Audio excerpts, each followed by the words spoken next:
आदरणीय बहन मायावती जी का भी बहुत बड़ा आशीर्वाद मिल रहा है। हम मम्मी के लेते आएंगे। मैं 2 बार MLC रहा हूँ उत्तर प्रदेश में 12 वर्ष तक, और उनकी 4 सरकारों में राज्य मंत्री का दर्जा करने का मौका मिला है। और भारत के सबसे बड़े बड़े 10 राज्यों में मैं प्रभारी था। 2015 तक मैं MLC था, और 2015 के बाद मैंने आदरणीय बहन जी से निवेदन किया, हाथ जोड़े, कि मेरा मन अब राजनीतिक कार्यों में नहीं लगता है। मैं अपने शेष जीवन को बुद्ध धर्म के प्रचार प्रसार में लगाना चाहता हूँ, और उनसे आशीर्वाद लेकर और जीवन में ये संकल्प लेकर कि मैं जब तक जिंदा हूँ तब तक केवल और केवल बुद्ध धर्म का प्रचार प्रसार करूँगा, दूसरा काम नहीं। आगरा का है उत्तर प्रदेश का, और हम लोग राष्ट्रीय बौद्ध महासभा के माध्यम से पूरे देश में अपने संत गुरुओं की विचारधारा को एक योजनाबद्ध तरीके से संपूर्ण बहुजन समाज तक कैसे पहुंचाया जाए, उसके प्रयास में लगे। ये हमारी कोशिश है।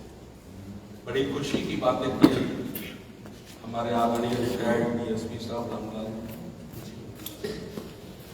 उनकी ये आदरणीय समूह पासवान साहब, रविपाल साहब, राम प्रसाद बौद्ध साहब, उन सबसे मैंने निवेदन किया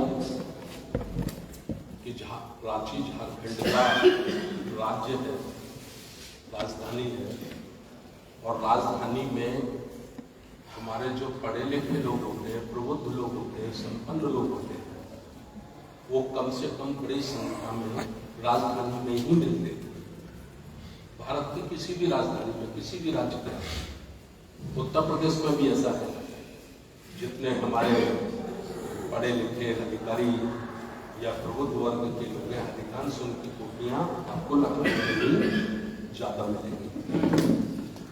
मुझे उम्मीद नहीं थी, मैं ऐसा सोच रहा था कि 10, 15, 20 लोग भी आएंगे तो हमारा पहला प्रयास होगा।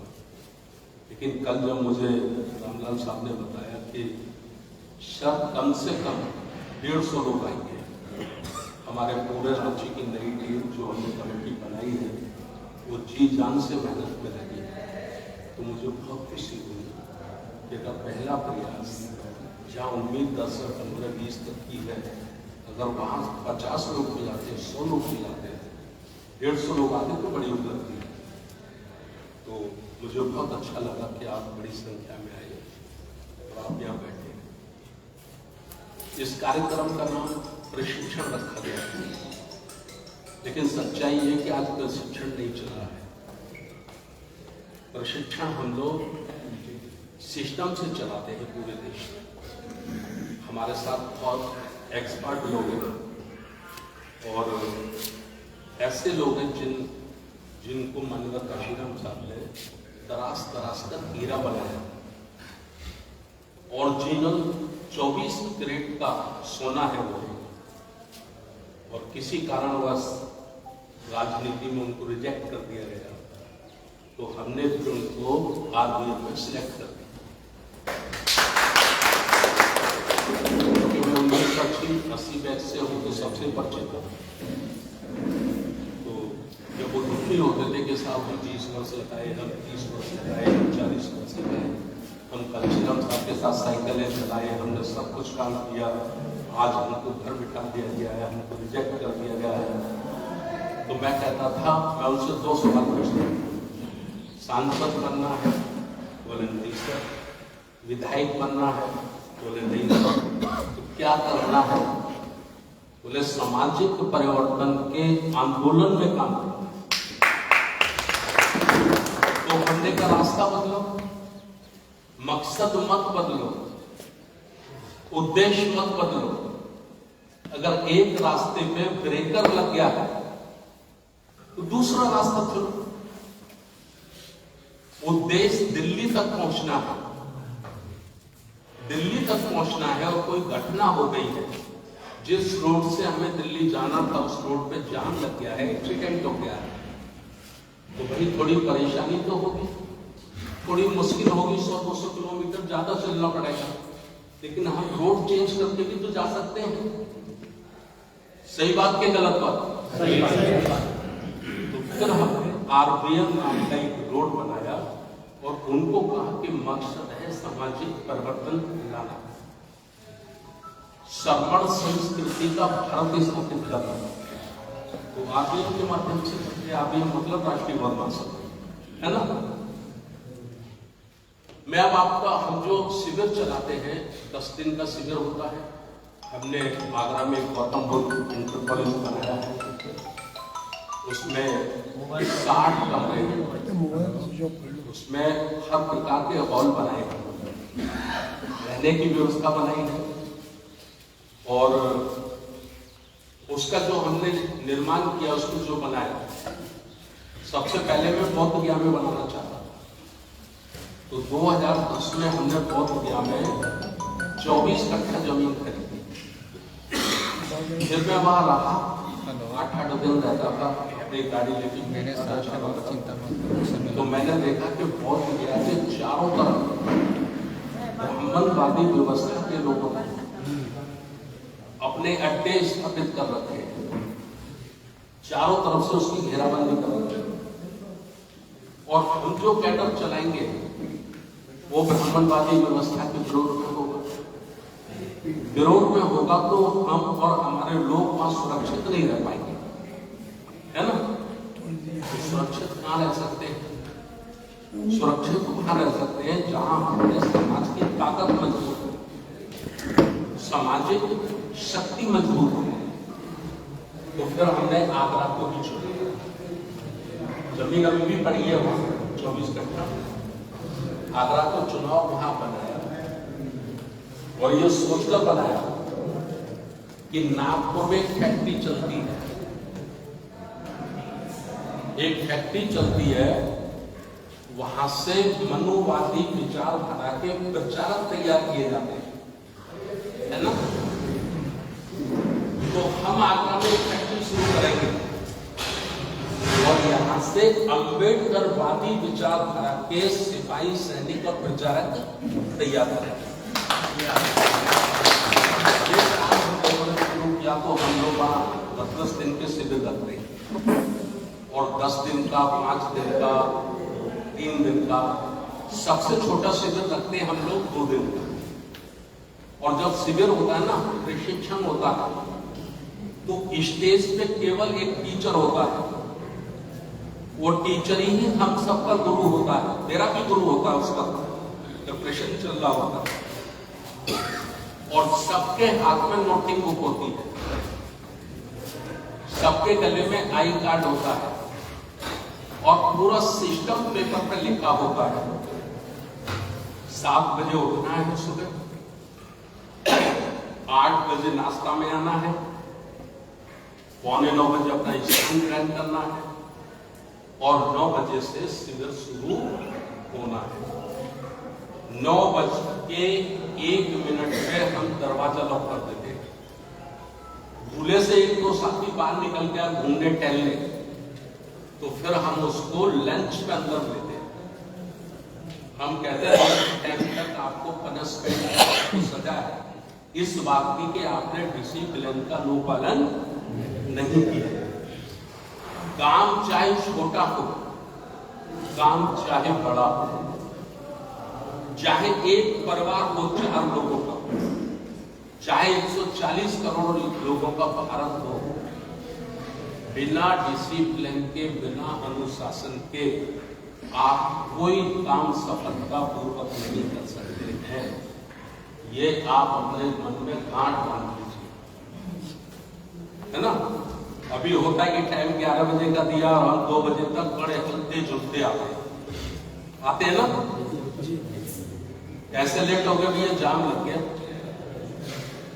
अच्छा, फ्लाइट से जा रहे होते तो फ्लाइट आपको मिलती, ट्रेन मिलती नहीं मिलती ना।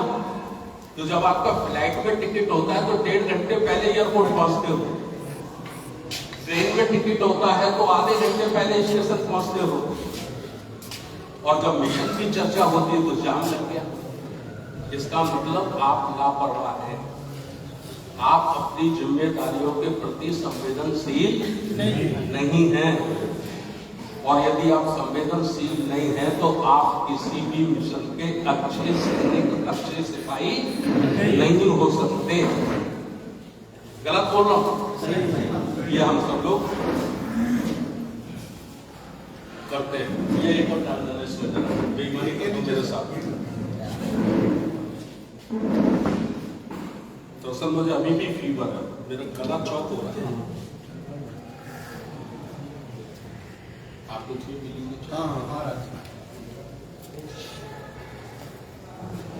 कल हमारी बात हुई डीएसपी साहब से, तो हमने कहा कल का प्रोग्राम करते हैं, आज का प्रोग्राम करते हैं, और फिर पूरे झारखंड में 100 साथियों की लिस्ट बनाओ, है ना जी, 100 साथियों की लिस्ट बनाओ, और 3 दिन का एक प्रशिक्षण शिविर रांची में रखा। ठीक है? और हमारे जो आचार्य हैं इंजीनियर किशोर गौर, वो आएंगे, वो शिविर को लेंगे। मैं भी आऊँगा, मैं भी आप लोगों के साथ रहूँगा, लेकिन वो बहुत अच्छे एक्सपर्ट हैं।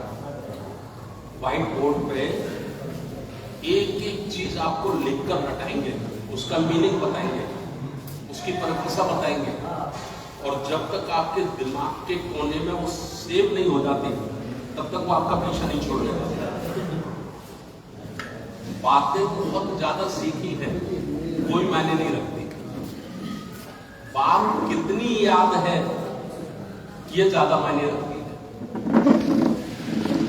हमने कितनी किताबें पढ़ी हैं ये कोई मायने नहीं रखती। उस किताब में से पढ़ी हुई कितनी घटना हमको पढ़ने से याद है ये ज्यादा मायने रखती है ना। उस प्रकार का वो शिविर हमारा होता है। तो नेक्स्ट आप फरवरी के लास्ट वीक में या आज के फर्स्ट वीक में आप अपना माइंड पिकअप करेंगे कि आप लोगों को उस शिविर में बैठना है, और उस शिविर में हम मोबाइल भी अलाउ नहीं करते। आपको 1 घंटे का लंच मिलेगा, उस लंच टाइम में आप अपने घर रिश्तेदारों से बात कर सकते हैं, समझते कि नहीं? उसके बीच में अलाउ नहीं होगा बिल्कुल। एक ध्यान होकर सिर्फ और सिर्फ आपको शिविर को सुनना है। कुछ बातें करीब आपके बीच में 10 बातें रखूंगा। हमारे देश में वैसे तो बहुत क्रांतियां हुई, लेकिन प्रमुख रूप से 4 क्रांतियां हुई। अगर नोटबुक बुक और पेन आपको होता तो आप लिख सकते थे, लेकिन अब नहीं है आप पढ़ते। कोई बात नहीं, पहला प्रयास है।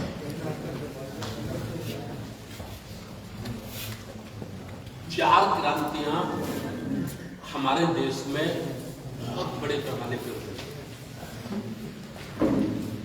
और इसे समझने के लिए बाबा साहब डॉक्टर अम्बेडकर जी ने एक किताब लिखी है, क्रांति की प्रति क्रांति। लेखक बाबा साहब डॉक्टर अम्बेडकर है। यदि आप उसको पढ़ोगे तो काफी अच्छे से समझ पाओगे। ठीक है ना? पहली क्रांति कहां से शुरू होती है? इसको आप इसे समझने के लिए, पहली क्रांति को समझने के लिए एक डॉक्टर विमल योगी साहब ने किताब लिखी है। उस किताब का नाम है सिंधु घाटी के सर्जनकर्ता शूद्र और वणिक। अगर नाम सुना हो आपने इस किताब का, ठीक है ना? सिंधु घाटी के सर्जनकर्ता शूद्र और वणिक, लेखक डॉक्टर विमल योगी। इन्होंने इस किताब को लिखा कब? इसमें संकलन उन्होंने ज्यादा किया, पूरी दुनिया का संकलन किया है, पूरी दुनिया का। और जो संकलन किया उसमें उन्होंने ये कहा है कि मानव की उत्पत्ति से वो शुरू करते हैं। मानव की उत्पत्ति कब हुई है? तो मानव की उत्पत्ति जिसके प्रमाण है पूरी दुनिया में, वो 10,000 वर्ष पहले शुरू हुआ है। 10,000 वर्ष पहले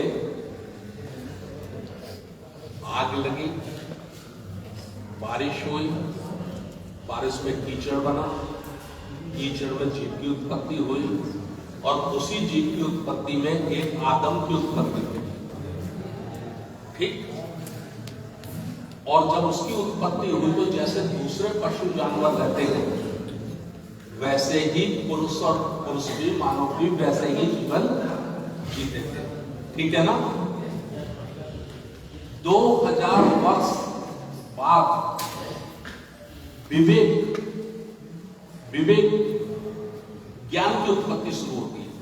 चेतना आती है। चेतना जब चेतना आती है तो उस वक्त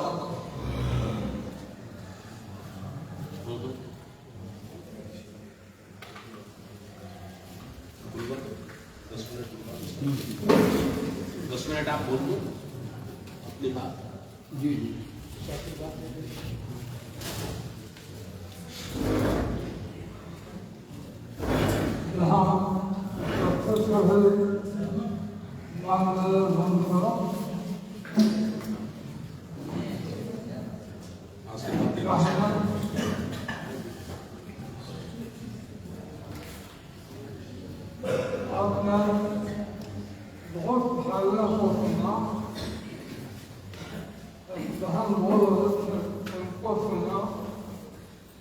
संविधान को बताया था,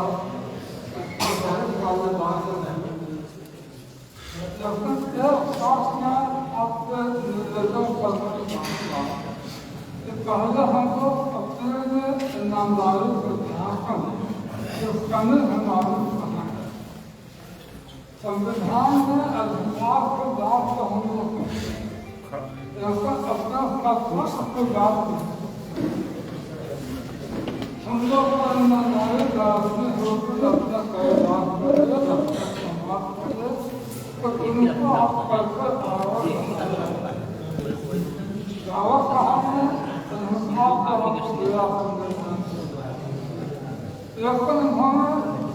हमें बातें हैं हम लोग को उसको रखना पड़े, समझना पड़े। उस आवाज का काम करके मुझे गर्म पानी मैं आप लोगों को बहुत धन्यवाद देता हूँ। ना देता हूँ वहाँ पे अगर बात कर रहे थे बात कर रहे थे मैं पुनः आपके पास आऊँगा और ऐसा आयोजन हो तो कुछ पहले श्लोक मिलेगा। इस टॉपिक पर अच्छा बात करना था, उसको संविधान बहुत बड़ा विषय है, बहुत बड़ा विषय है। आदमी तैयार होता तो उसको आज पर बात करे। बहुजन समाज पार्टी बहुत बड़ी पार्टी है। हम लोग ने जात पात अगर शिक्षक को लाते हैं तो हम लोग के पास में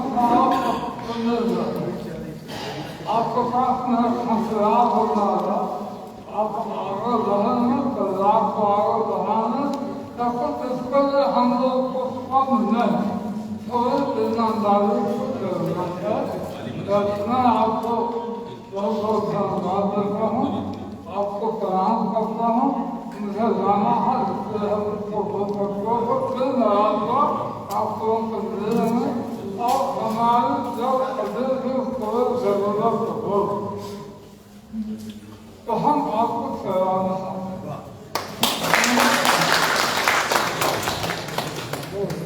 बाबू जी का बहुत बहुत धन्यवाद।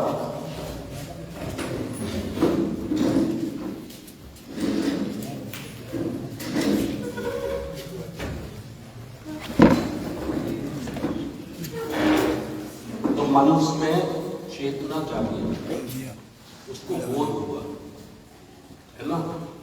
बोध हुआ तो बोध के बाद, ज्ञान के बाद सभ्यता का उदय हुआ। सभ्यता आई, सभ्यता मतलब संस्कार आए, और जब संस्कार आए तो वैसे कई सभ्यताओं का उदय हुआ, लेकिन 3 सभ्यताओं का प्रमुख रूप से उसमें उदय हुआ। तो एक सभ्यता थी मिस्र की सभ्यता, और एक सभ्यता थी मेसोपोटामिया की सभ्यता, और तीसरी सभ्यता थी सिंधु घाटी की सभ्यता। ठीक, अब हमें ये इसमें सिलेक्शन करना है कि 3 सभ्यताओं में फर्क क्या था, क्या था। तो मिस्र की सभ्यता में असमानता थी, पुरुष और महिलाएं पशुओं की तरह बेचे जाते थे और खरीदे जाते थे। मेसोपोटामिया की सभ्यता में भी असमानता थी, सेम उसी तरह से। सिंधु घाटी की जो सभ्यता थी उसमें समानता थी,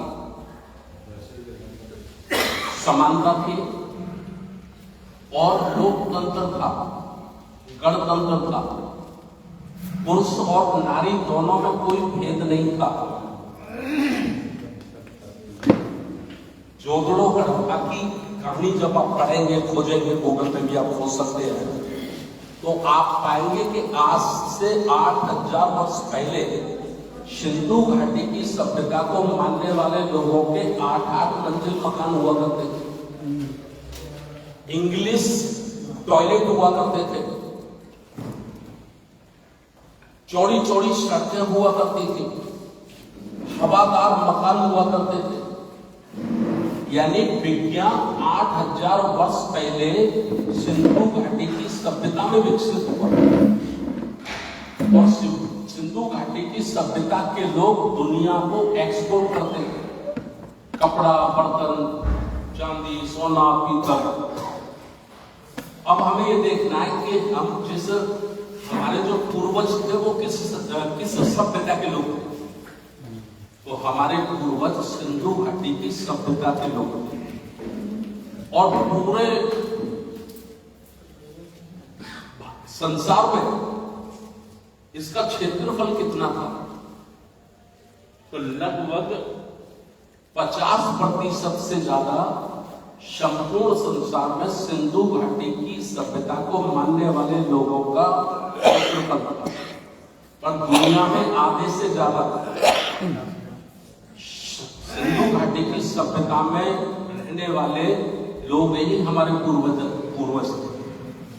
और उस समय भी चुनाव होते थे, मेयर चुना जाता था, सभासद चुने जाते थे, पार्षद चुने जाते थे, और जैसे पुरुष चुनाव जीत कर आते थे, ऐसे उदाहरण बनता है। सिंधु घाटी की सभ्यता वाली किताब जब आप पढ़ेंगे तो आप पाएंगे कि महिलाएं मेयर हुआ करती थी, समझ रहे हैं। और उस वक्त किसी ईश्वर देवी देवता का जन्म भी नहीं हुआ था। सिंधु घाटी की सभ्यता को मानने वाले लोग केवल और केवल प्राकृतिक पूजा करते थे, कृषि की पूजा करते थे।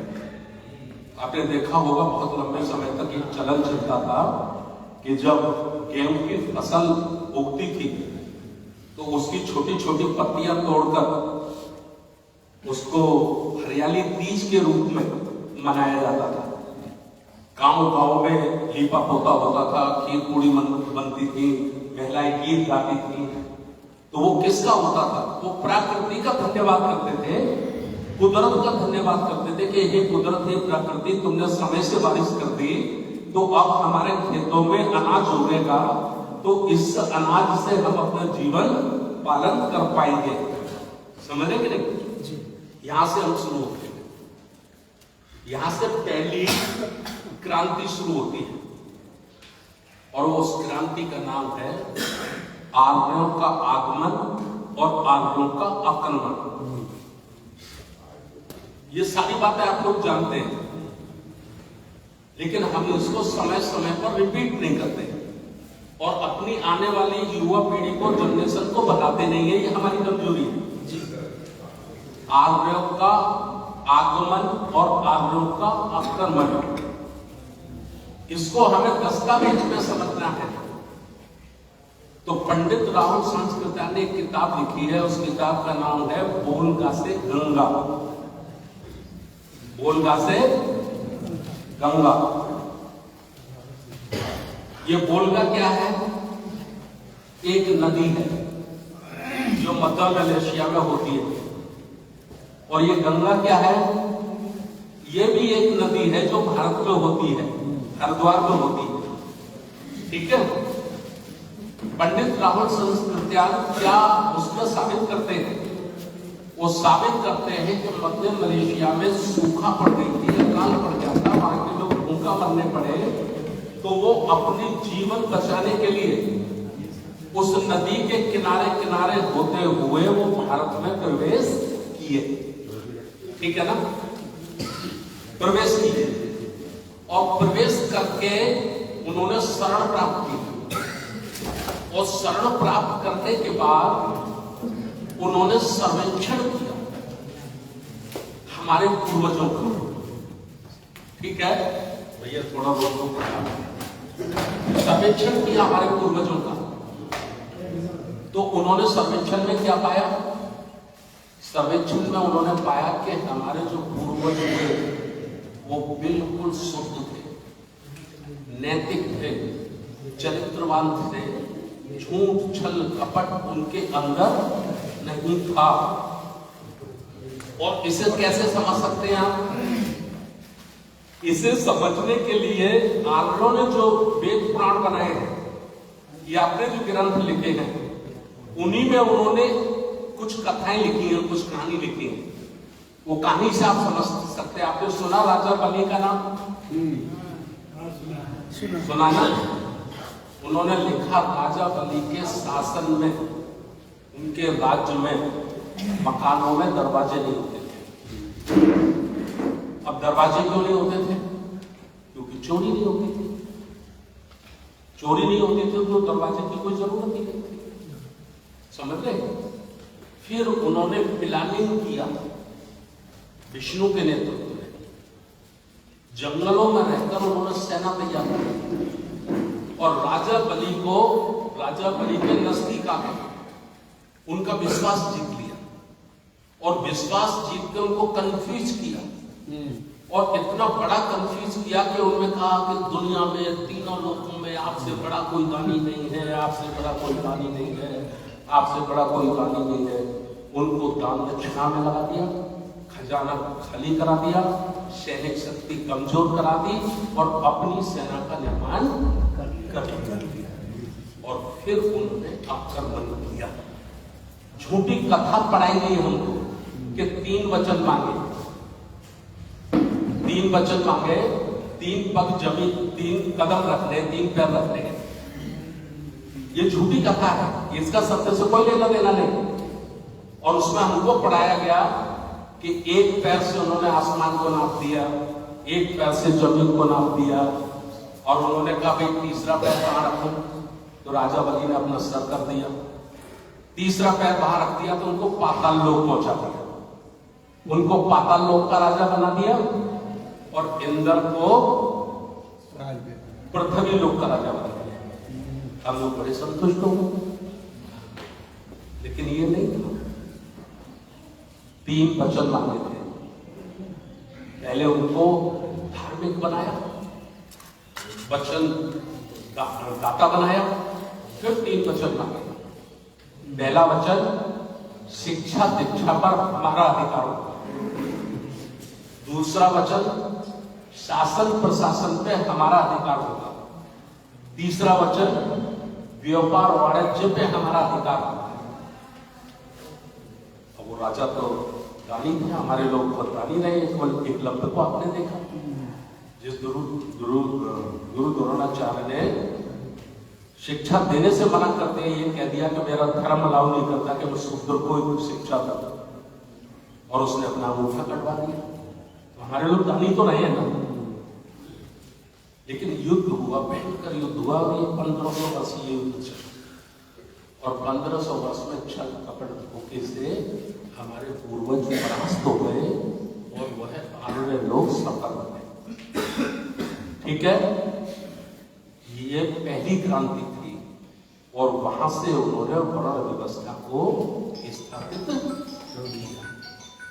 वहां से वर्ण व्यवस्था लागू हो गई। अब उनको ये लगा कि बहुत लंबे समय तक हम इसे अपने नाम से नहीं चला सकते। इसको पहले कहा गया ब्राह्मण संस्कृति, ठीक, लेकिन उनको ये वेद ईश्वर की वाणी है। किसकी वाणी है? ईश्वर की वाणी। ईश्वर की वाणी है। और तुम्हारी जो दशा है ना, ये ईश्वर की वजह से है। अब सवाल आया कि भाई ईश्वर ने हमारे साथ ऐसा जस्टिस क्यों किया? तो वो चालाक आदमी ने अपना दिमाग इस्तेमाल किया। उसने कहा ये तुम्हारे कर्मों का फल है।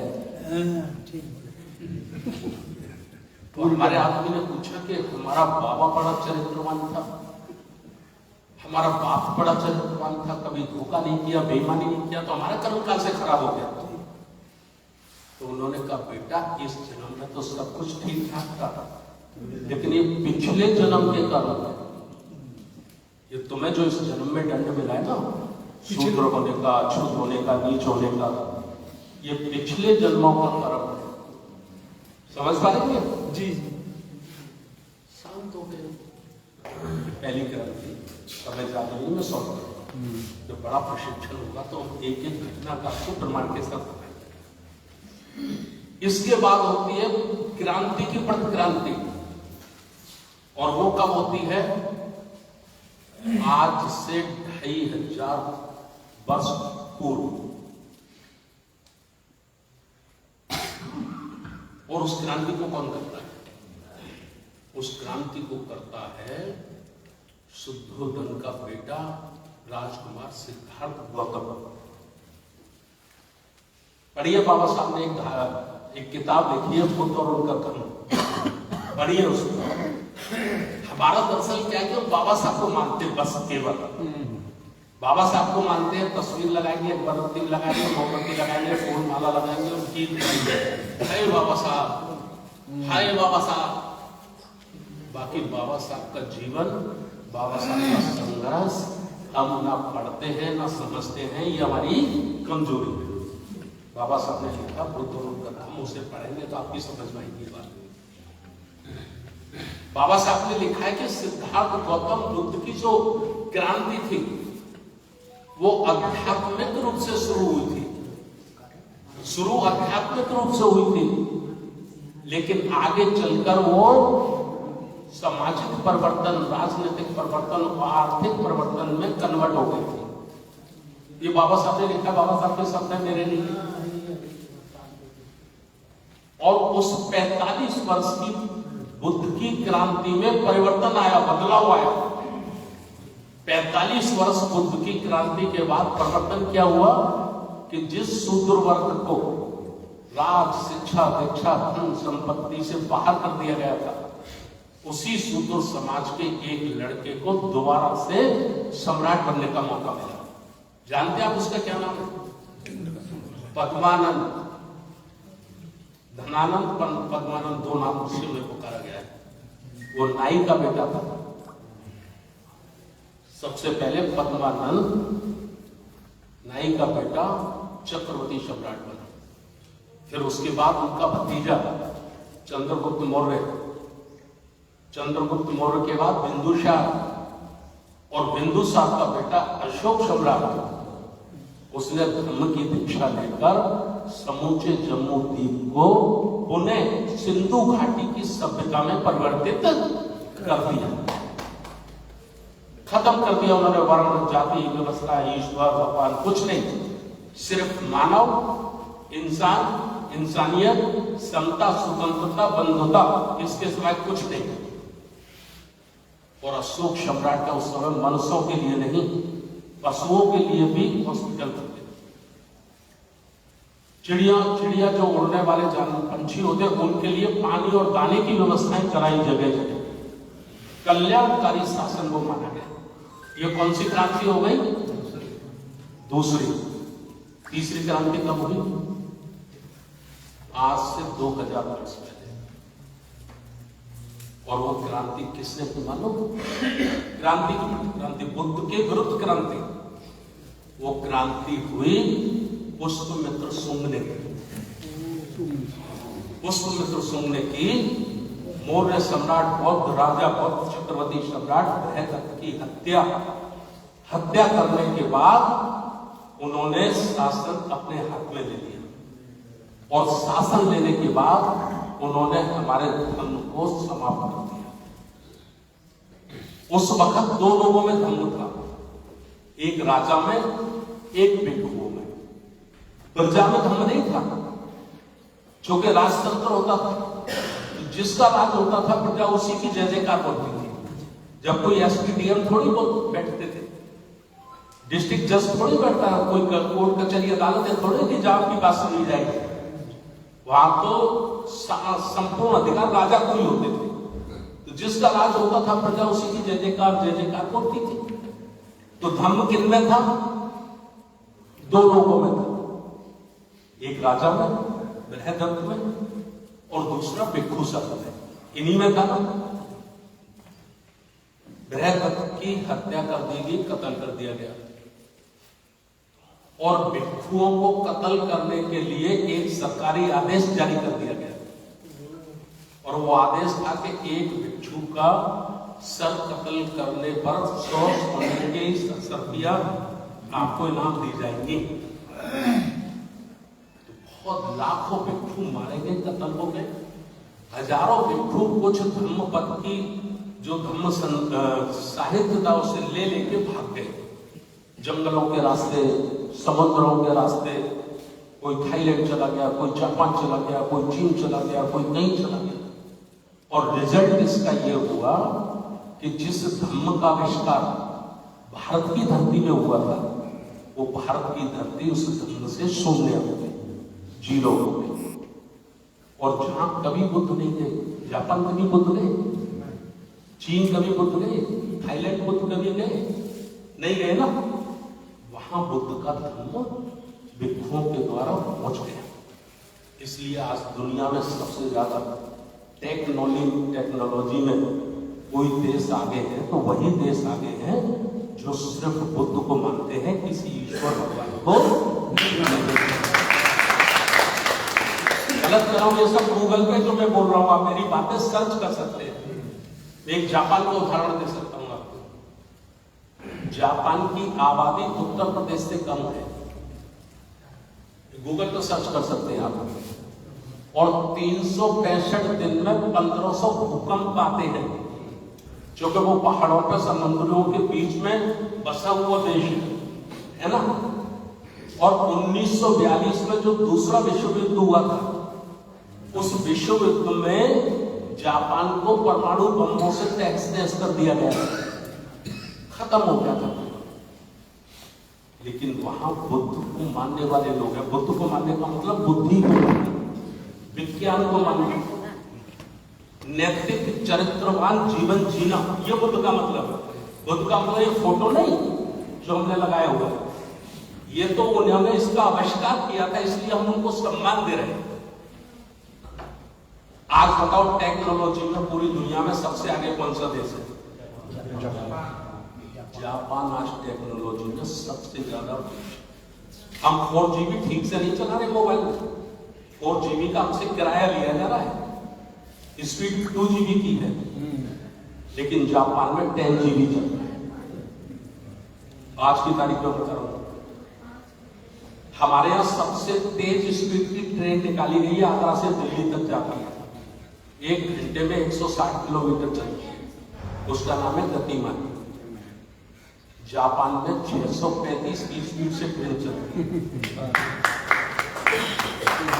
हमारे देश में गाड़ी है ना, जो hero, Honda, Suzuki, Maruti, Fortuner, Innova, कौन बनाता है? किस देश से बनती है?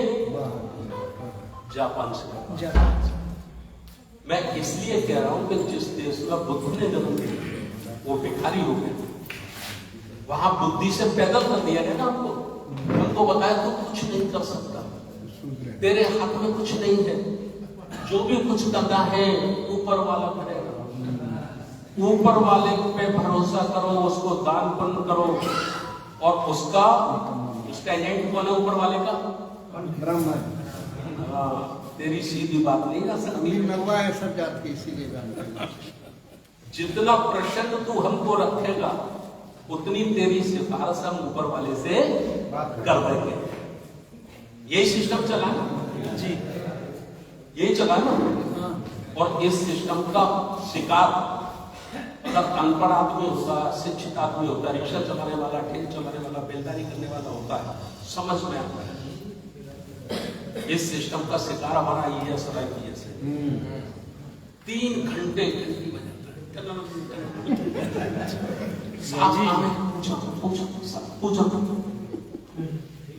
घंटी बजानी चाहिए थी संविधान की, घंटी बजानी चाहिए थी विज्ञान की, और घंटी बजा रहा है अंदर कुछ हो।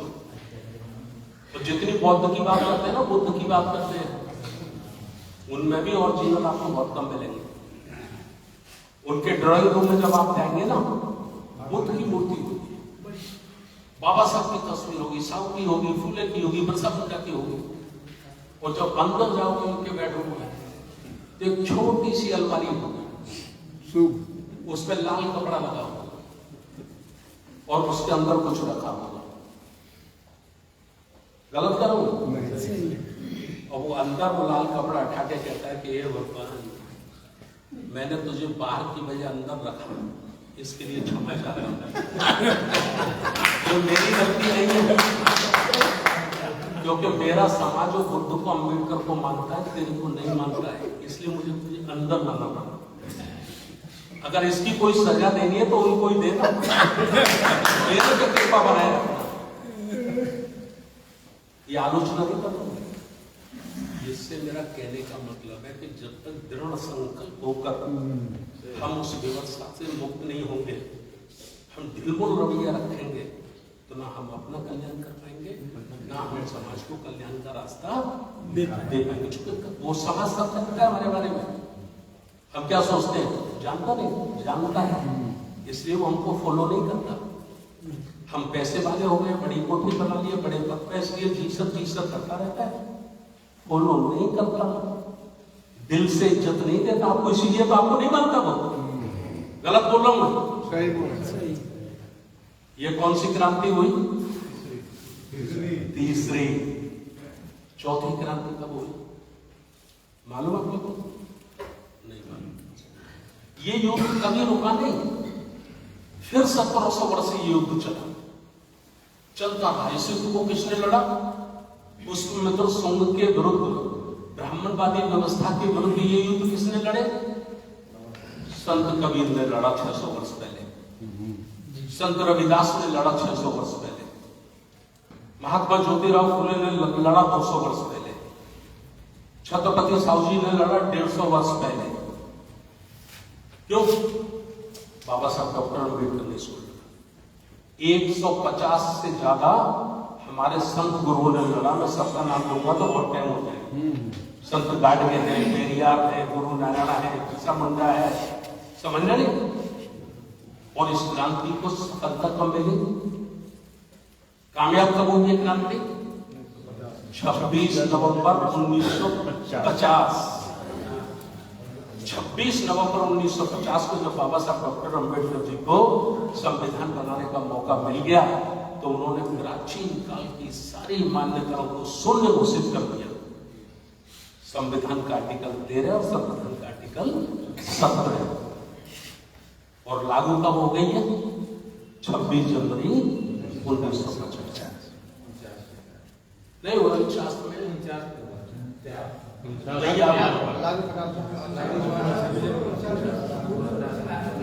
26 नवंबर 1949 को ये प्रथम राष्ट्रपति राजेंद्र प्रसाद जी को सौंप दिया गया।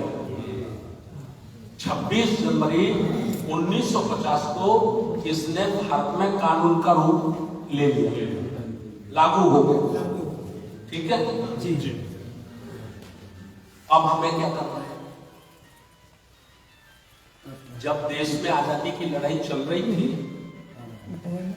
आजादी की लड़ाई जब चल रही थी, कांग्रेस लड़ रही थी, ठीक है।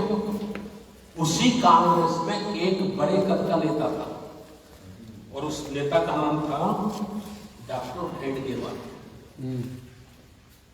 डॉक्टर हेडगेवार 1925 आते आते दो बातें स्पष्ट हो गई। 1925 आते आते दो बातें स्पष्ट हो गई। कौन सी दो बातें? एक बात यह स्पष्ट हो गई कि भारत आजाद होगा, ठीक है। टाइम चाहे जितना लग जाए, क्योंकि इतना व्यापक रूप विरोध का फैल गया था और इस बीच में कई देश, ब्रिटेन सरकार ने आजाद भी कर दिए थे, है ना।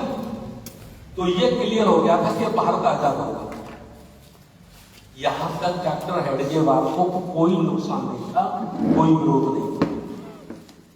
डॉक्टर हेडगेवार को विरोध किसका था?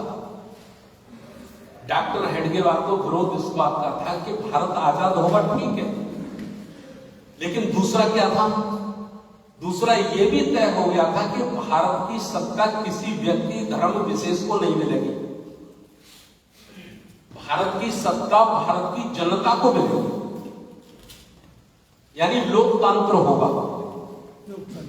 लोकतंत्र होगा, देश की प्रजा जिसको चाहेगी वही हुकूमत करेगा। यह डॉक्टर हेडगेवार को पसंद नहीं था। डॉक्टर हेडगेवार ने, पंडित गंगाधर तिलक ने, उस समय के बड़े बड़े नेताओं ने कहा कि चमार कमार महार भंगी गोली धोबियों को यदि संसद में भेजने की व्यवस्था होगी तो हमको ऐसी आजादी नहीं चाहिए। खुल के विरोध किया था कि नहीं? किया था ना विरोध, किया था ना। तब उनको ये लगा कि हमारा विरोध भी अब सफल नहीं होगा, क्योंकि डॉक्टर अंबेडकर ने ब्रिटेन हुकूमत को कन्वेंस कर दिया है। डॉक्टर अंबेडकर इस देश की सच्चाई को समझाने में सफल हो गए हैं, इसलिए अब शूद्रों को भी सत्ता की भागीदारी से वंचित नहीं किया जा सकता, ठीक। डॉक्टर हेडगेवार अलग हो गया और उसने आरएसएस का गठन किया। आरएसएस का गठन किया कि ये आजादी तो मिलेगी, डेमोक्रेटिक सिस्टम तो मिलेगा, लेकिन हम इसको सफल नहीं होने देंगे। समझ रहे हैं ना आप लोग जी? और वहां से उसने तैयारी की।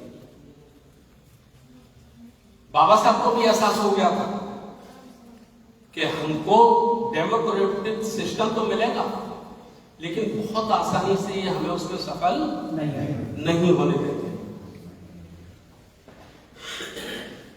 डॉक्टर हेडगेवार ने काम किया और बाबा साहब ने भी काम किया। मैं आप लोगों का ध्यान आकर्षित कराना चाहता हूं, खासकर अपने गौतम साहब का। समता सैनिक दल का मैं ध्यान आकर्षित कराना चाहता हूं। बाबा साहब ने सोचा कि जो स्वतंत्रता मिलेगी, जो हमें अधिकार मिलेंगे, उसकी रक्षा करने के लिए हमको एक सेना तैयार करनी पड़ेगी। ये ब्राह्मण बड़ी आसानी से हमें वो हासिल नहीं होने देंगे। इसलिए 24 सितंबर 1924 को बाबा साहब डॉक्टर अंबेडकर ने समता सैनिक दल का गठन किया। आरएसएस से पहले, आरएसएस से एक साल पहले तो अभी निकल गया, हम पीछे रह गए। और उन्होंने ये तय किया कि प्रशिक्षण के माध्यम से हम बहुजन समाज के सैनिक तैयार करेंगे, करोड़ों की संख्या में सैनिक तैयार करेंगे। उसके लिए उन्होंने बॉम्बे में सिद्धार्थ इंटर कॉलेज बनाया। ऐसे नहीं थे बाबा साहब, 1,000 रुपए, 500 रुपए उन्होंने पूरे देश भर से मांगे कि मुझे एक ऐसे स्थान का निर्माण करना है जहां भावी देश को संभालने के लिए मुझे मेरे लोग तैयार करने, मुझे मेरे बच्चे तैयार करने। मालूम है आपको ये बात? नहीं मालूम ना? पूछना अपने सीनियर लोगों से। ये धर्म प्रकाश भारती ऐसा बोल के गए थे, सही बोल के गए थे कि गलत बोल के गए थे? मैं आलोचना नहीं करता हूं, डॉक्टर हेडगेवार के लोगों में और बाबा साहब के लोगों में क्या फर्क है? डॉक्टर हेडगेवार के लोगों ने ईमानदारी से कहा, जैसा डॉक्टर हेडगेवार ने बताया 100% त्याग समर्पण कर दिया। और पिछले 95 वर्षों से वो रातों दिन साथ अविवाहित रह करके बाबा साहब डॉक्टर अंबेडकर के लोगों ने ईमानदारी से काम नहीं किया। ये कड़वा सच्चाई हमको स्वीकार करना पड़ेगा। अगर हम बुद्ध के फॉलोवर हैं तो बुद्ध ने एक बात की थी, जब राहुल उनके पास आए, माता यशोधरा ने कहा ये तुम्हारे पिता है, इनसे अपना उत्तराधिकार मांगो। वो आ गए। राहुल ने कहा मेरे पिता है, मुझे उत्तराधिकार दीजिए। अच्छा, बुद्ध के पास तो 3 जीवन छोड़ के कुछ नहीं नहीं क्या देते, वो तो सन्यासी थे, वकील थे। क्या कहा बुद्ध ने राहुल को? उन्होंने कहा राहुल, जीवन में कभी भी हंसी मजाक में भी, जीवन में कभी भी हंसी मजाक में भी गलती से भी झूठ मत बोलना, झूठ मत बोलना। ये बुद्ध ने राहुल को उपदेश दिया अपने बेटे। अगर हम उनके फॉलोवर हैं तो हमको उसका पालन नहीं करना चाहिए? क्यों साहब? हमें ये आलोचना की दृष्टि से नहीं लेना चाहिए, ये समालोचना की दृष्टि से लेना चाहिए। जैसे डॉक्टर एग्जामिनेशन करता है मरीज का, एक 4-5 दिन दवाई देता है, ठीक नहीं होता तो फिर वो कहता है मेरी समझ में नहीं आ रहा, इसका ब्लड टेस्ट कराओ, इसका यूरिन टेस्ट कराओ। क्यों कराते कि नहीं? और जो रिपोर्ट आती है उसके आधार पर वो ट्रीटमेंट, तभी तो दवाई पैदा करती है। तो हमें समाज में नहीं करना चाहिए काम कि आरएसएस से पहले जो हमारा संता सैनिक दल, हमारे महापुरुष, हमारे मसीहा ने हमें दिया, वो सब क्यों नहीं? आरएसएस की ताकत के मुकाबले हम कहीं आते हैं आज की तारीख में? नहीं आते। उन्होंने गांव के सरपंच से लेकर राष्ट्रपति भवन तक कब्जा कर लिया है जी। सारे न्यायपालिका पे कब्जा कर लिया है, न्यायपालिका में 100% मीडिया पे कब्जा कर लिया है, 100% शासन प्रशासन पे उसका कब्जा कर लिया है। कहाँ खड़े हैं हम? हमको चिंतन नहीं करना चाहिए? 100 साल हो रहे हैं, करना चाहिए। 24 सितंबर को समता सैनिक दल की स्थापना हुए 100 वर्ष होंगे। हमको 100 वर्ष के काम की समीक्षा नहीं करनी चाहिए? करनी चाहिए। और जो बीमारी निकले उसको दूर करने के लिए हमें सही इलाज करना चाहिए। यदि हम सच्चे मिशनरी हैं तो और केवल भाषण देना है, घर परिवार चलाना है, तो चल ही रहा है 100 वर्षों से, ठीक है। 4 क्रांति की बात सुन ली आप? 5वीं क्रांति भी पिछले 95 वर्षों से चल रही है, वो हमको दिखाई नहीं पड़ रही। अदृश्य ब्राह्मण कभी सामने से नहीं लड़ता है जी। किसी भी युद्ध को देख लीजिए आप, वो पीछे से लड़ता है जी, षड्यंत्र से लड़ता है, षड्यंत्र करता है और अपने विरोधियों को कंफ्यूज करता है। 2 काम करता है, एक तो झगड़ा करता है, आपस में लड़ाता है जी, झगड़ा कराता है, दूसरा कंफ्यूज करता है ना जी, कंफ्यूज करता है।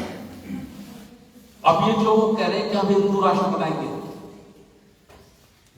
सनातन का राष्ट्र बनाएंगे, सनातन धर्म लाएंगे, जिसके लिए गांव-गांव जा रहे हैं, घर घर जा रहे हैं, कार्ड बांट रहे हैं, जहां जहां उनकी सरकार है वहां डीएम लगाए, एसपी लगाए, थानेदार लगाए, सरकारी आदेश उन्होंने जारी कर दिए हैं। अच्छा, जो सरकारी आदेश उन्होंने जारी किया वो जिस कलेक्टर ने किया या जिस चीफ सेक्रेटरी ने किया, संविधान उसको इजाजत देता है? कभी नहीं देता ना। आप कैसे आदेश कर देंगे कि आपको मंदिर में सजावट करनी होगी, आपको भंडारा करना होगा? आपको राम भक्तों के लिए भोजन बनाना पड़ेगा, और हम कह रहे हैं कि संविधान को खत्म ही नहीं कर सकता। कई हमारे पढ़े लिखे साथियों ने कहा सर एक बात बोलो, मैंने बताइए। किसी के बाप में ताकत नहीं है कि संविधान को खत्म कर दे। मैंने अच्छा ऐसा क्यों? बोले आप जानते हैं कुछ? मैं नहीं जानता, जो मुझे बता दो। बोले पूरे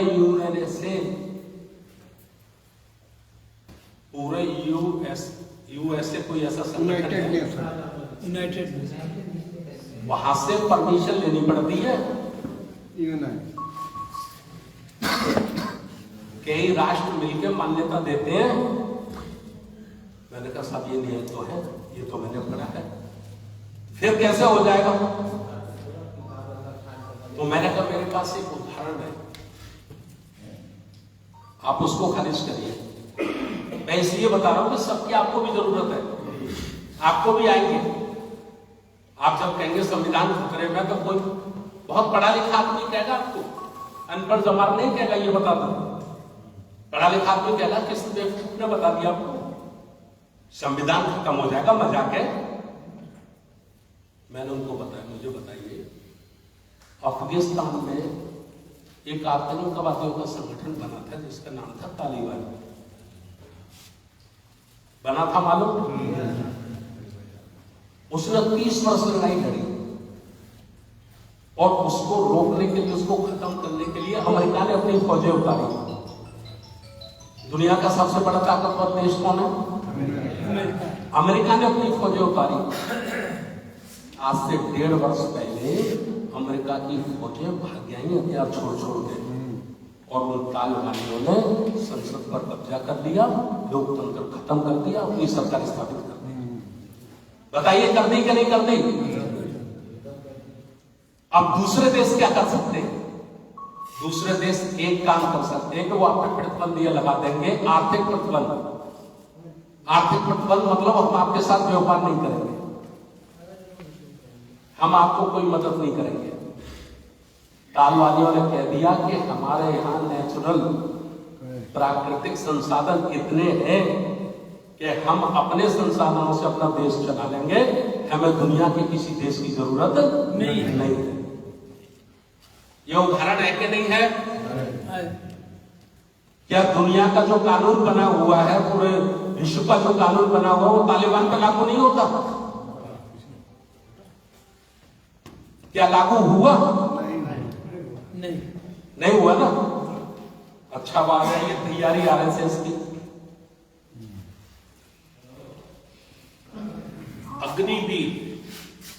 अग्निवीर का अध्ययन किया कभी आपने?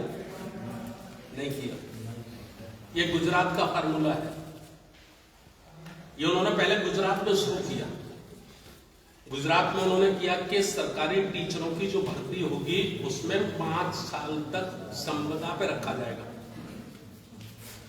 5 वर्ष तक परमानेंट नई ड्यूटी मिलेगी, टेम्परेरी जॉइनिंग होगी, ठीक है। फिर क्या होगा? 5 साल के बाद 75% निकाल दिए जाएंगे, 25 लोग परमानेंट कर लिए जाएंगे।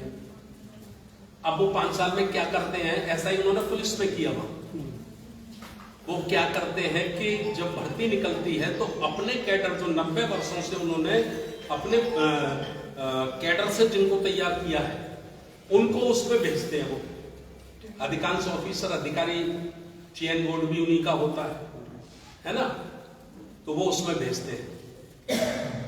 लेकिन पूरे 100 के 100% नहीं भेज पाते, उसके बाद भी दूसरे लोग भी चले जाते हैं। तो उन्होंने कहा ठीक है आने। तो जो उनके लोग होते हैं, आरएसएस के कैडर के द्वारा हिंदू राष्ट्र की स्थापना करने के लिए, हिंदू राष्ट्र का निर्माण करने के लिए जो लोग, उन बच्चे तैयार उन्होंने किए हैं, उन बच्चों को परमानेंट कर देते हैं और बाकी 75 को बाहर निकाल देते हैं। यही उन्होंने भारत की सेना में लागू कर दिया। आपको नहीं मालूम? 1 साल से उद्यम मच रहा है, सारे अखबार, टीवी भरे रहे उस पर। कई दिन संसद बंद रही, संसद नहीं चली, राज्यसभा नहीं चली, लोकसभा नहीं चली। क्या कर दिया उन्होंने?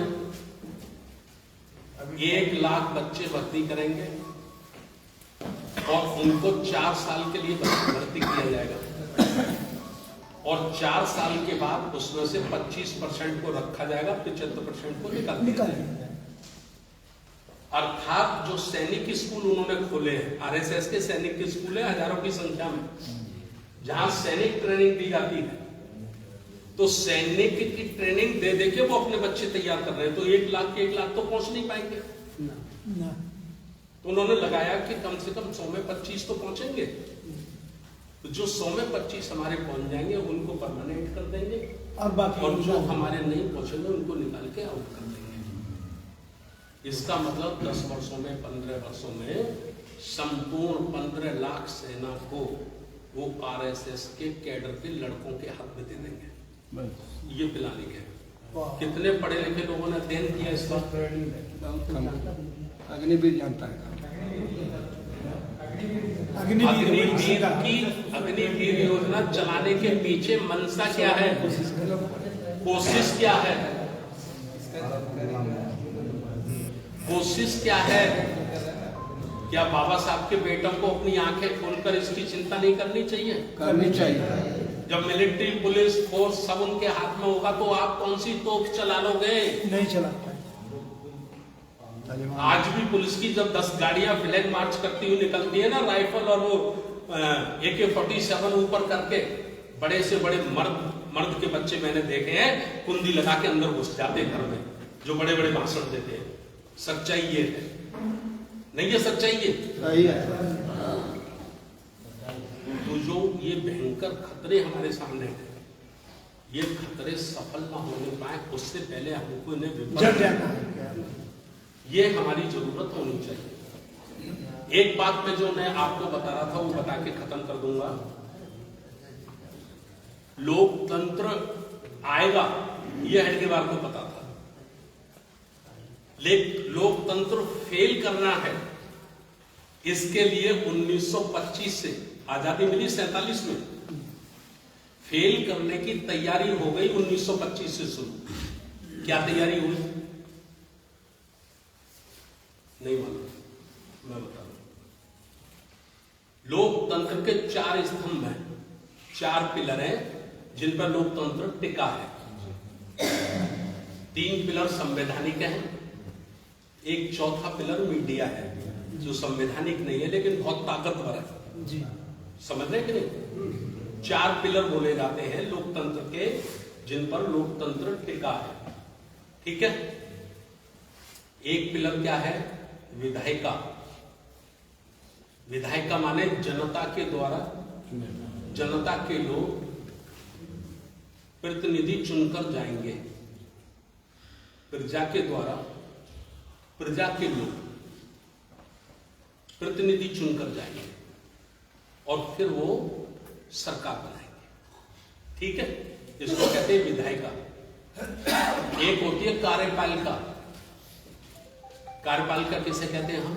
IAS, IPS, जो सरकारी नौकरी कर्मचारी है। विधायिका नियम बनाएगी, कानून बनाएगी, कायदे बनाएगी और उसको अमल करेगा कार्यपालिका, एडमिनिस्ट्रेशन। यही है ना? तीसरा क्या है? लोकतंत्र और संविधान की रक्षा कौन करेगा? लोकतंत्र की रक्षा कौन करेगा? विधायिका की रक्षा कौन करेगा? कार्यपालिका की रक्षा कौन करेगा?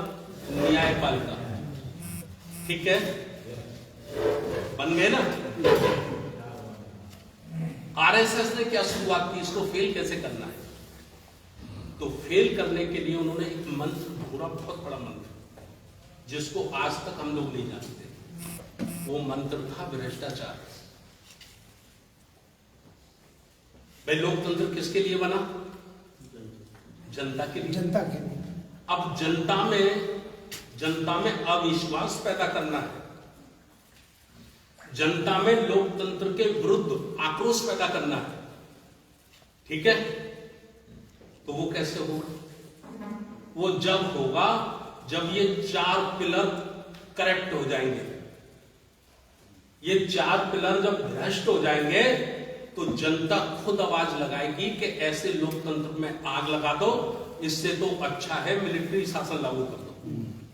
और हमारे बहुत पढ़े लिखे मूर्ख कहते हैं अरे साहब, नेताओं में तो लाइन लगा के गोली मार देनी चाहिए, मिलिट्री शासन लागू कर देना चाहिए। ऐसा प्रचार वो अपने कैडर के माध्यम से फैलाते हैं, रूमर फैलाते हैं। समझ पा रहे ना मेरी बात जी। अब मैं पूछना चाहता हूं, न्यायपालिका के लिए मुझे कुछ नहीं कहना, संविधान मुझे न्यायपालिका के संबंध में बोलने की इजाजत नहीं देता है, और मैं संविधान का पालन करने वाला व्यक्ति हूं। ठीक है, आप अपने आप सोच लीजिए कि न्यायपालिका का रोल क्या है। मैं नहीं कुछ कहना चाहता, 3 के लिए बोल सकता हूं मैं खुलकर, यह संविधान मुझे बोलने की इजाजत देता है। क्या हमारी विधायिका, हमारे नेता लोग ईमानदार हैं? नहीं, बेईमान है। बेईमान है ना? क्या हमारे अधिकारी लोग, कार्यपालिका में बैठे लोग ईमानदार हैं? नहीं ना? 1-2 की गिनती नहीं है कोई। 5 करोड़ में अगर 10,000, 15,000, 20,000 ईमानदार होंगे भी तो वो पिसते रह जाते हैं बेचारे। वो ट्रांसफर और सस्पेंड झेलने में लगे रहते हैं पूरी नौकरी, है ना? बस यही बताते रहते, साहब मेरी 10 साल की नौकरी में 24 ट्रांसफर हो गए, लेकिन मैंने साला किसी नेता की बात नहीं की। इतना जरूर बताते रहते हो अपना सीना चौड़ा करके। क्यों? या कुछ लोग बताते कि साहब बहुत पॉलिटिकल दबाव होता था, हम जस्टिस नहीं कर पाते थे तो रिजाइन कर दिया, हमने तो फार्म हाउस खोल दिया। मुझे मिलते हैं ऐसे लोग, आप लोगों को मिलते हो, ठीक है ना? अच्छा, मीडिया ईमानदार है कि बेईमान है? मैं बड़े विश्वास के साथ कह सकता हूं कि दुनिया में अगर सबसे ज्यादा बेईमान है तो वो है भारतीय मीडिया जी। जो 100% झूठ बोलता है, सच तो उसके आसपास है ही नहीं। ठीक है ना? 4 बात आ गई समझ में? चलो 5वीं बात अपनी कर लेते हैं। हम और समाज ईमानदार है?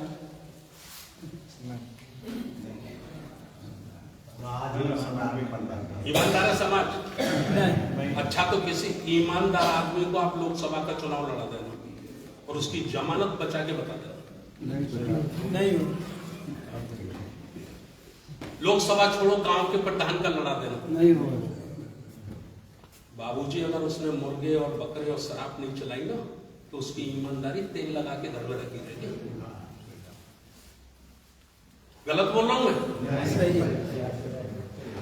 ये लोकतंत्र को खत्म करके पुनः राजतंत्र लाने की प्लानिंग का भाग है, और उस भ्रष्टाचार के हम शिकार हो गए। आज तक हम उस ब्राह्मणवादी व्यवस्था को समझ ही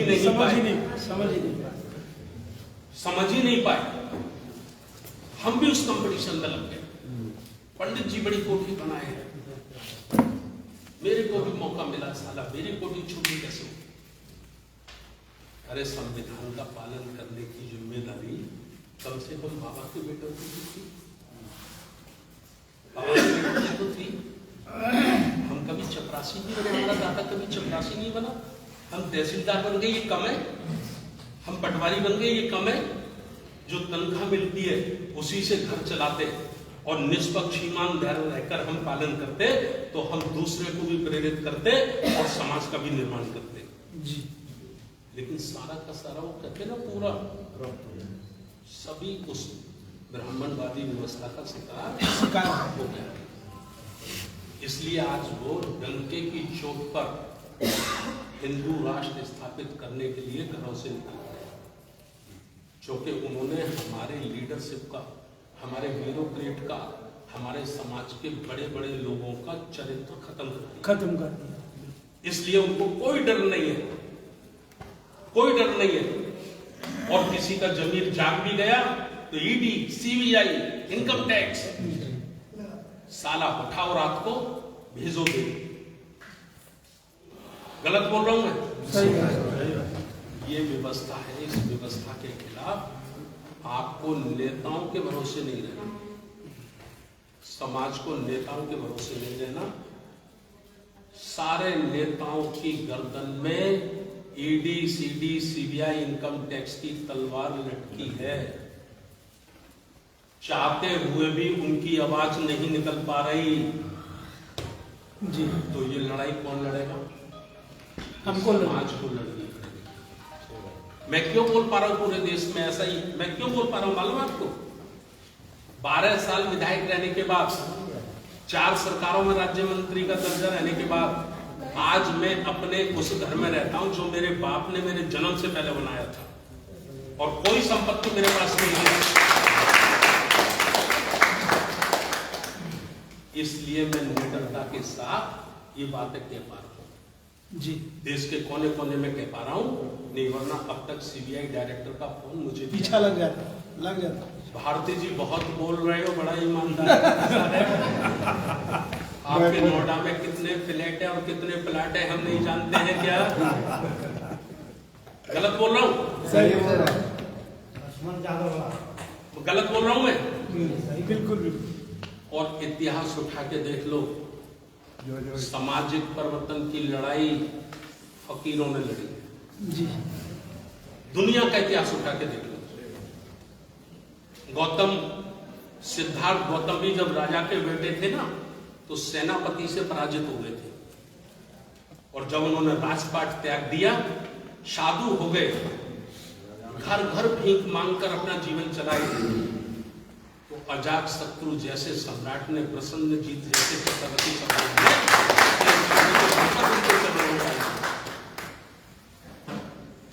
बाबा साहब डॉक्टर अंबेडकर की किताब में आपने पढ़ा होगा, मैं बताता हूं। बाबा साहब डॉक्टर अंबेडकर ने कहा कि ये गांधी के लोग मुझसे इसलिए नहीं डरते कि मेरे पास बहुत सारी डिग्रियां हैं। ये गांधी के लोग मुझसे इसलिए नहीं डरते कि मेरे पास बहुत सारी डिग्रियां हैं। ये गांधी के लोग मुझसे इसलिए डरते हैं कि मेरे चरित्र को उंगली नहीं उठा सकते। वाह, बाबा साहब ने कहा। और जो बहुजन की लहर पूरे देश में पैदा की, माननीय काशीराम साहब ने जी, वो भी इसमें इसलिए सफल हो सके कि अपने असिस्टेंट डायरेक्टर की साइंटिस्ट विभाग की नौकरी छोड़कर फकीर होकर वो गांव गांव घूमे, शहर शहर घूमे, 4200 किलोमीटर साइकिल चलाए। तब लोगों ने कहा ये आदमी ईमानदार है, हमें इसका साथ देना चाहिए। आज क्यों नहीं हमारे किसी नेता के साथ समाज का करिए अध्ययन क्यों नहीं हो रहा? गलत बोल रहा हूं मैं? तो आज वक्त आ गया है कि ये लड़ाई हमें हमारे समाज के युवाओं के, बुजुर्गों के, नौजवानों के सहयोग से लड़नी होगी और लोकतंत्र की और संविधान की रक्षा करनी होगी। कितनी कर पाएंगे मुझे नहीं मालूम। मैंने बुद्ध की एक कथा पढ़ी थी। एक जंगल में आग लग गई थी, जंगल में आग लग गई थी, और एक चिड़िया बाजू में एक तालाब था, वहां जाती थी, चोंच में पानी भरती थी, उस पर डालती थी, पानी भरती थी, उस पर डालती थी। कुछ बंदर उछल कूद कर रहे थे। उनमें से एक बंदर बोला, चिड़िया तू बड़ी बेवकूफ है, अकल नहीं है तेरे में। उसने कहा क्यों बंदर? अरे कि तेरे इस चेंज के पानी से क्या ये आग बुझ जाएगी? चिड़िया ने बंदर को क्या कहा, ये आग बुझेगी कि नहीं बुझेगी मुझे नहीं पता, लेकिन जब इस जंगल का इतिहास लिखा जाएगा ना, तो मेरा नाम आग जलाने वाला होगा, तेरा नाम निकम्मों में होगा, तेरा नाम निकम्मों में होगा। तो ये ब्राह्मणवादी व्यवस्था की जो आग चल रही है, मैं चाहता हूं हम सबका नाम इतिहास में कम से कम इसे रोकने में लिखा जाना चाहिए। जी, लेकिन इतिहास रोकने वालों में लिखा जाना चाहिए। ये संकल्प हमारा होना चाहिए, और इस संकल्प को पूरा करने के लिए बाबा साहब डॉक्टर अम्बेडकर ने एक बात कही थी, वो ध्यान दिलाता। बाबा साहब ने कही थी, दुनिया का सबसे बड़ा विनाशकारी अगर कोई शब्द है, कोई व्यवस्था है, तो वो है जाति। जब तक हम जाति में बंधे रहेंगे, हम इस व्यवस्था से कभी मुकाबला नहीं कर सकते। जाति बंधन हमको तोड़ने जी, इसीलिए बाबा साहब ने बौद्ध धर्म की दीक्षा ली थी। बाबा साहब तो कबीरपंथी थे। कबीरपंथी थे तो कबीर साहब का पंथ ही बहुत अच्छा है, फिर बुद्ध धर्म की दीक्षा लेने की क्या जरूरत थी? तो बाबा साहब ने बुद्ध धर्म की दीक्षा इसलिए ली कि अकेला कबीर पंथ ये जातियों को खत्म नहीं कर पाएगा, वो सामर्थ्य इतनी नहीं है। नहीं, तो ये सामर्थ्य अगर किसी में है तो ये बुद्ध में है, और 2500 वर्ष पहले बुद्ध ने ये काम किया था, सफलतापूर्वक किया था। एक कारण। दूसरा कारण था कि मैं अपने लोगों को दुनिया के लोगों के साथ जोड़ना चाहता हूं। बाबा साहब का जो बुद्ध की धर्म की दीक्षा लेने का मतलब था वो ये था कि मैं अपने लोगों को दुनिया के साथ कनेक्ट करना चाहता हूं। ये जब तक दलित रहेंगे तब तक फूटते फूटते रहेंगे, इनकी कोई हिमायत लेने वाला नहीं, इनकी कोई आवाज सुनने वाला नहीं। और जिस दिन ये बौद्ध हो जाएंगे, बुद्ध धर्म को स्वीकार कर लेंगे, उस दिन इनके साथ जापान खड़ा होगा, चीन खड़ा होगा, थाईलैंड खड़ा होगा। ये अकेले नहीं रहेंगे, ये इंटरनेशनल शक्ति बनकर तैयार हो जाएंगे। और जो भी हमारा शासक होगा फिर उसकी भी हिम्मत इनके साथ अन्य अत्याचार की नहीं पड़ेगी, क्योंकि जब ये वहां जाता है ना,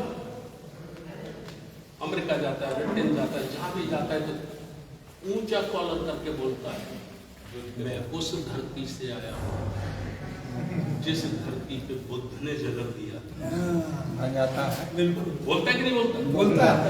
अभी इनके कटोरे में कुछ मिलता है, वहां नहीं ले जाते हैं ये 33 करोड़ों में से एक को भी, क्योंकि इनको कोई वहां जानता ही नहीं है। बाबा साहब का भी नाम लेना शुरू कर। बात समझ रहे हो नहीं?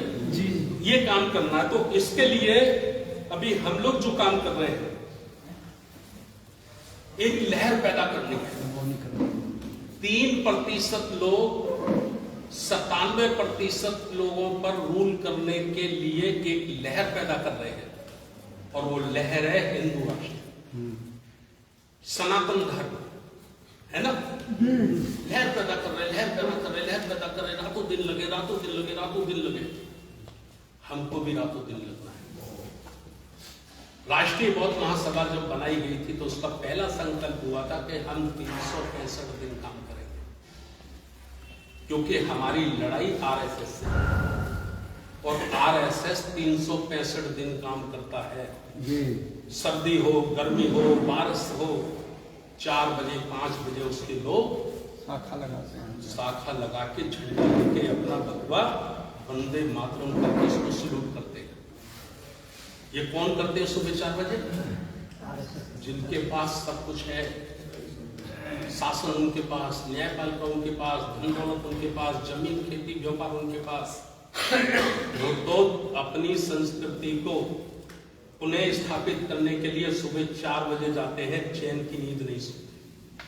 और हम लोग लुटे पिटे लोग, जिनके पास कुछ नहीं है, हम 9 बजे तक कंबल ओढ़ के सोते, और फिर कहते हैं इनसे मुकाबला करेंगे। कैसे कर लोगे भाई? कैसे कर लोगे बताइए? उसकी बराबर मेहनत करनी पड़ेगी, उसके बराबर त्याग करना पड़ेगा, उसके बराबर, उससे ज्यादा हमको त्याग की भट्टी में जलना पड़ेगा। 2 लाख ब्राह्मणों के लड़कों ने अब विवाहित रहकर आरएसएस को समर्पित किया है हिंदू राष्ट्र की स्थापना के लिए। शादी नहीं की उन्होंने, रातों दिन एक एक गांव में, एक एक मोहल्ले में कथा सुना रहे हैं, गीता पढ़ा रहे हैं, कंफ्यूज कर रहे हैं, भाई को भाई से लड़ा रहे हैं, चमार को महार से लड़ा रहे हैं, महार को कुम्हार से लड़ा रहे हैं, एसटी को इससे लड़ा रहे हैं, उसी काम में लगे, उनकी रूटें कंफ्यूज करो। ये संख्या में बहुत है, इनको कभी जुड़ने मन देना। महाभारत और रामायण के बारे में मैं बता रहा हूँ। महाभारत और रामायण 2 संकेत देती है, वैसे काल्पनिक है वो, मेरा उनमें भरोसा नहीं है, लेकिन काल्पनिक आधार पर मैं बता रहा हूं, वो 2 संकेत देती है। एक संकेत देती है कि कमजोर व्यक्ति ताकतवर व्यक्ति को कैसे हरा सकता है। जैसे रामायण आप पढ़ेंगे तो राम अकेला था, लक्ष्मण था उसके साथ, रावण के मुकाबले उसकी कोई औकात थी? नहीं थी ना। तो वो रामायण के माध्यम से बताते हैं कि देखो 2 लोगों ने रावण के लोगों को ही तोड़ा, जिन्हें बानर कहते हैं, बानर नहीं आदिवासी, समझ गए, उन्हीं को तोड़ा, उन्हीं की ताकत से रावण के लिए तैयार किया।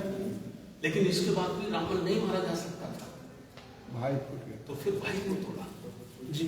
और भाई से भेद लिया। आज जो हम कहते हैं ना हमारे सांसद बैठे साहब, हमारे सांसद नहीं है भाई ये वही रावण के विभीषण है। हम लोग जो तैयारी करते हैं उनको बताते रहते हैं, जाके चरणदासी करते रहते हैं टिकट के लालच में। गलत बोल रहा हूँ? नहीं, सही है। 200% सही। महाभारत क्या संदेश देती है? महाभारत भी संदेश देती है कि एक तरफ 100 थे और एक तरफ 5 थे। 5 ने 100 को मारा है। अपनी व्यवस्था लागू करनी थी तो भाई थे, वो भी भाई थे, चाचा ताऊ के थे ना, तो 5 उनके चक्कर में आ गए। 5 को इस्तेमाल करके छल कपट धोखा उसका इस्तेमाल करके 100 को मार दिया। मार दे कि नहीं मार दिया? मार दिया। यही वो अपने समाज को बताते हैं कि ये 85-90% लोग हैं जी, हम लोग रावण तुम 9-10% लोग हैं। यही फार्मूले इस्तेमाल करो जो हमारे पूर्वजों ने किए हैं। जाति में बांटो, जाति को ज्यादा से ज्यादा मजबूत करो, रोटी बेटी का रिश्ता भी मत होने दो, एक दूसरे को एक दूसरे का दुश्मन बना दो। और सिंधु घाटी की सभ्यता जब आप पढ़ेंगे तो आप इस नतीजे पर पहुंचेंगे कि 6743 जातियों में बटे हुए लोग एक ही बाप और एक ही माँ की संतान है। एक ही बाप एक ही माता की संतान है। ये चंड चालाक लोगों ने हमारे टुकड़े टुकड़े टुकड़े टुकड़े टुकड़े टुकड़े करके हमको गुलाम लाचार बना के रखा है। ठीक है ना? 3 प्रोग्राम हमारे हैं जिसके लिए मैं आपको न्योता दे रहा हूं आज। पहला प्रोग्राम है हमारा 17 और 18 मार्च को आगरा में धम्म सेवक संघ। हमने एक धम्म सेवक संघ बनाया है जिसमें 12 वर्ष की उम्र से लेकर हम 25 वर्ष की उम्र के बच्चों को तैयार कर रहे हैं। RSS की तर्ज पर हम उनको पूरी ट्रेनिंग दे रहे हैं। लाठी भी चलाओ, बाकी आप खुद समझ जाओ। ठीक है ना? लाठी की मैंने इसलिए बोलते हैं, वो भी लाठी चलाते हैं, बाकी खुद समझ जाओ। जी, समझ गए कि नहीं? हाँ। उनको हमें तैयार करना है और आने वाले समय के लिए आज के 20 वर्ष बाद इस देश को चारों दिशाओं में हमें अपने कब्जे में लेना है। धार्मिक रूप से समण संस्कृति होगी, बौद्ध में भारत होगा हमारा संकल्प। राजनीतिक रूप से अंबेडकर की और बुद्ध की औलादे राज शासन करेंगी दूसरे शासन। आर्थिक रूप से अडानी अंबानी की हुकूमत नहीं चलेगी, हम अपनी हुकूमत स्थापित करेंगे। सामाजिक रूप से हम इन जातियों को खत्म करेंगे और सबके सबका सरनेम बौद्ध होगा। कोई नाम नहीं, कोई दास नहीं, कोई पासवान नहीं, कोई कुरील नहीं जी। बौद्ध बनो, बौद्ध लिखो, यही हमारी प्राचीन काल की सभ्यता है। SC ST OBC के 100 करोड़ लोग ना कभी हिंदू थे, ना हिंदू हैं, और ना दुनिया का कोई साहित्य, कोई आचार्य शंकराचार्य इनको हिंदू साबित कर सकता है। तो ये प्राचीन काल के बौद्ध हैं। समझ रहे ना आप मेरी बात? बिल्कुल। हमें इतनी सी बात बतानी है। हमें ये नहीं कहना देवी छोड़ दे, देवता छोड़ दे, उपास छोड़ दे, व्रत नहीं छोड़ दे, मन छोड़ दे। इतना जान ले कि तू प्राचीन काल का बौद्ध है। इतना समझ ले बस। और जब समझ लेगा तो उनको अपने आप विदा कर देगा। जिस षड्यंत्र में फंसा है, बाबा साहब ने कहा ना दोस्त, बाबा साहब ने कहा ना, क्या कहा बाबा साहब ने? दोस्त और दुश्मन की पहचान करना जिस दिन समाज सीख जाएगा उस दिन कभी परास्त नहीं होगा। हमारी पराजय का कारण है कि हम दुश्मन को पहचान नहीं पाते। जी ठीक है ना जी। इसके लिए धम्म सेवक संघ का वो प्रोग्राम है। तीसरा हमारा प्रोग्राम है कश्मीर में, 20 जून के लगभग होगा, इसकी डेट आ जाएगी। उसमें पूरे भारत से केवल 100 लोग बैठेंगे, 37 राज्यों से 100 लोग, और उसका नाम है चिंतन शिविर। जून में क्यों रखा है हमने? जून में इसलिए रखा है कि मई के महीने में लोकसभा का चुनाव संपन्न हो जाएगा। लोकसभा के चुनाव के बाद कौन सी सरकार आ रही है, उस सरकार को ध्यान में रखकर हम अपनी आगे की रणनीति तय करेंगे। समझ पा रहे हो ना जी। आगे की रणनीति तय करेंगे कि हमें अब कैसे काम करना है, उसका चिंतन होगा। और 12 अक्टूबर हम राष्ट्रीय अधिवेशन करते हैं प्रत्येक वर्ष, 12 अक्टूबर, 13 अक्टूबर और 14 अक्टूबर। इस बार हमने वो अधिवेशन नागपुर में रखा है। 12 अक्टूबर को अशोक विजयदशमी है। एक कंफ्यूजन और थोड़ा दूर कर लीजिए, हमारे प्रबुद्ध लोग जब बाबा साहब का धम्म दीक्षा की डेट बताते हैं ना, तो 14 अक्टूबर बताते हैं, 14 अक्टूबर 1956। मैं भी बहुत पहले बताता था, लेकिन जब मैंने इसका गहराई से अध्ययन किया तो मैं इस नतीजे पर पहुंचा कि वो दिन 14 अक्टूबर नहीं था। देखिए, बाबा साहब जैसे महापुरुष ने 2 बातें चुनी। एक ये चुनी कि धम्म की दीक्षा कब लेनी है, दूसरी बात ये चुनी कि किस जगह लेनी है। और बाबा साहब ये जानते थे कि मेरे द्वारा लिया गया कोई भी निर्णय इतिहास के पन्नों में होगा, वो इतिहास बनेगा। ठीक है ना जी। तो बाबा साहब ने जो धम्म दीक्षा 1956 में ली, वो 14 अक्टूबर को नहीं ली, वो अशोक विजयदशमी को ली। ये अशोक विजयदशमी प्राचीन काल का हमारा त्योहार है। ये कलंक का युद्ध जीतने के बाद जब अशोक ने धम्म दीक्षा ली थी, तब उनकी विजय का जश्न मनाया गया था, अशोक की विजय का जश्न मनाया गया था, तब उन्होंने ली थी ये दीक्षा। तो उसको उस काल में अशोक विजयदशमी कहा गया था। इन्होंने अशोक विजयदशमी के नाम को मिटाने के लिए काल्पनिक राम और रावण की कथा में बदल दिया। आज पूरा देश ये जानता है कि विजयदशमी का मतलब है रावण का मरना, राम का मारना, क्योंकि प्रचार तंत्र उनके पास है, पाठ्यक्रम उनके पास है, साहित्य उन्होंने लिखे हैं। समझने के नहीं जी। तो बाबा साहब का लिया गया निर्णय ये था कि हम अपनी संस्कृति से दोबारा अपने समाज को लाएं, इसलिए उन्होंने अशोक विजयदशमी को चुना था। ये इत्तेफाक था कि उस दिन 14 अक्टूबर था, 14 अक्टूबर था, ये इत्तेफाक था। 14 अक्टूबर कारण नहीं था। गौतम साहब समझ पा रहे ना मेरी बात को? बिल्कुल। 14 अक्टूबर कारण नहीं था, कारण था अशोक विजयदशमी। अशोक विजय। ठीक है, अशोक विजयदशमी। और नागपुर ही क्यों चुना?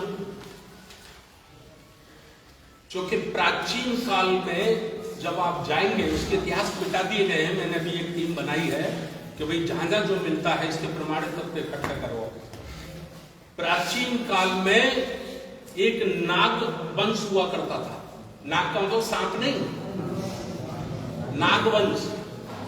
और वह नागवंश कट्टर बुद्ध धर्म का प्रचारक वर्ग था, और उनकी राजधानी थी नागपुर। उस प्राचीन काल के बौद्धों की जो कट्टरपंथी बुद्ध थे, उनकी राजधानी नागपुर था। इसलिए बाबा साहब ने नागपुर चुना। और 15 अक्टूबर को जब उनकी दूसरी सभा थी, उसमें 2 घंटे के भाषण में ये बाबा साहब ने सारी बातें बताई। समझने के लिए ये हमारे 140 करोड़ लोगों को पता होना चाहिए था। जी ये काम उनको करना चाहिए था जो 70 वर्ष से इस काम में लगे हैं, लेकिन उनको जब ये नहीं लगा तो हमने कहा कि अपना इतिहास, अपनी संस्कृति बाबा साहब अम्बेडकर जी के द्वारा लिए गए निर्णय से हम अपनी युवा पीढ़ी को अवगत कराएंगे। इसलिए हमने तय किया कि कम से कम हम 50 लाख पर्चे छपाएंगे। चलो बुद्ध की ओर, चलो नागपुर, अशोक विजयदशमी, समझ रहे कि नहीं? और उसमें ये घटनाएं हम मेंशन करेंगे।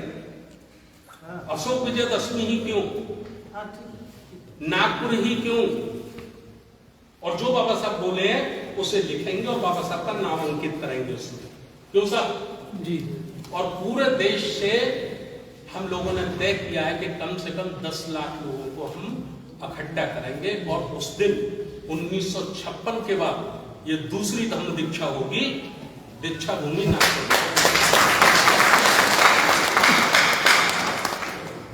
हमें मनुवादी संस्कृति से मुकाबला करना है। जी तो आलोचना करने से कुछ नहीं होगा, हमें विकल्प देना होगा। हमें विकल्प देना होगा, हमें 100 करोड़ लोगों को धम्म के प्रति आकर्षित करना होगा।